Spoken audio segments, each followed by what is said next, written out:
വഖഫ് നിയമ ഭേദഗതി കൊണ്ടുവന്ന്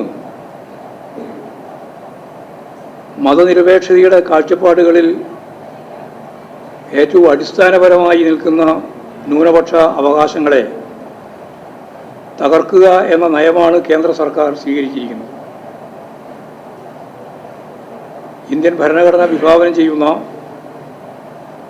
ന്യൂനപക്ഷ അവകാശങ്ങളെ തകർക്കുക എന്നുള്ള സമീപനം കൃത്യമായിട്ട് ഇടപെട്ടുകൊണ്ട്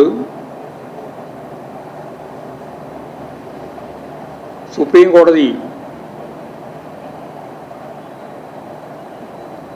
ഫലപ്രദമായ നിലയിലുള്ള നിലപാട് വഖഫ് ഭേദഗതി നിയമത്തിൽ സ്വീകരിച്ചിരിക്കുകയാണ്. ഇടതുപക്ഷം മുന്നോട്ടേക്ക് വെച്ച കാഴ്ചപ്പാടാണ്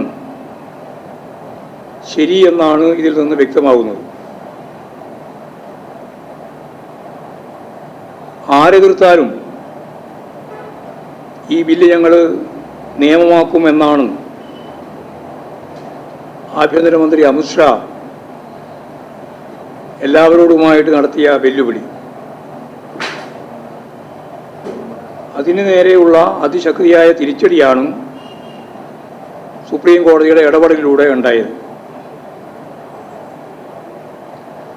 ന്യൂനപക്ഷങ്ങളുടെ അവകാശങ്ങളെ കവർന്നെടുത്ത് അവരെ രണ്ടാംതരം പൗരന്മാരാക്കി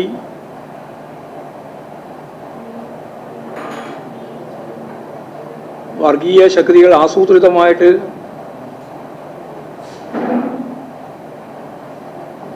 നടപ്പിലാക്കുന്നതിന് വേണ്ടി ഉദ്ദേശിച്ച പദ്ധതിയാണ്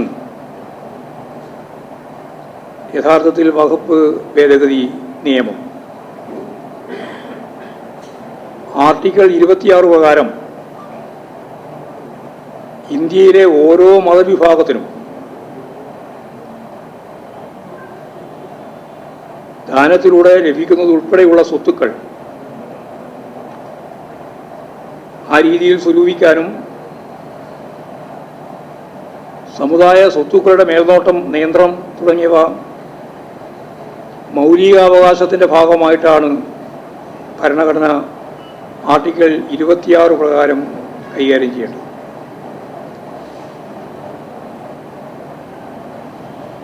വഖഫ് നിയമത്തിലെ ഭേദഗതിയിലൂടെ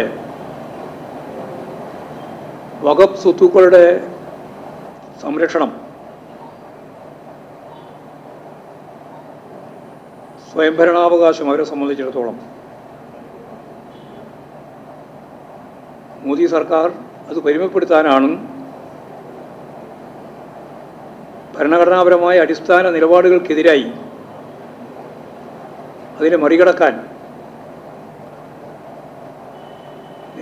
ഭേദഗതിയുമായിട്ട് മുന്നോട്ടേക്ക് വന്നത്. ഭരണഘടനയുടെ അടിസ്ഥാനപരമായ ഘടനയെ ഭേദഗതി ചെയ്യാൻ പാടില്ല എന്ന കാര്യം സുപ്രീം കോടതി കേശവാനന്ദ ഭാരതി കേസിൽ തന്നെ വ്യക്തമാക്കിയിട്ടുള്ളതാണ്.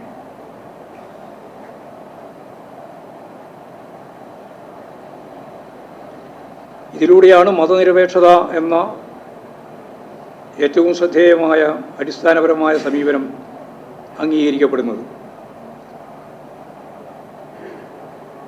അതുകൊണ്ട് തന്നെ ഇതിനെ മറികടന്നുകൊണ്ട്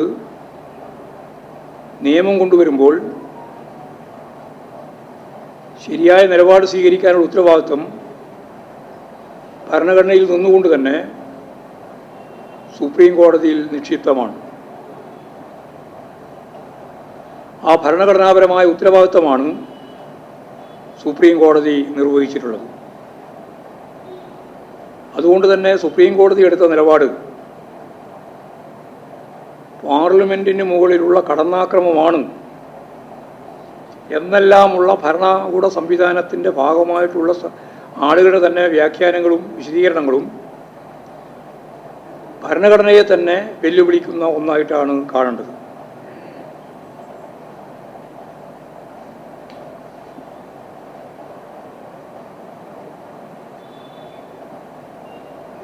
കോടതിയുടെ ഇത്തരത്തിലുള്ള നിലപാടുകൾ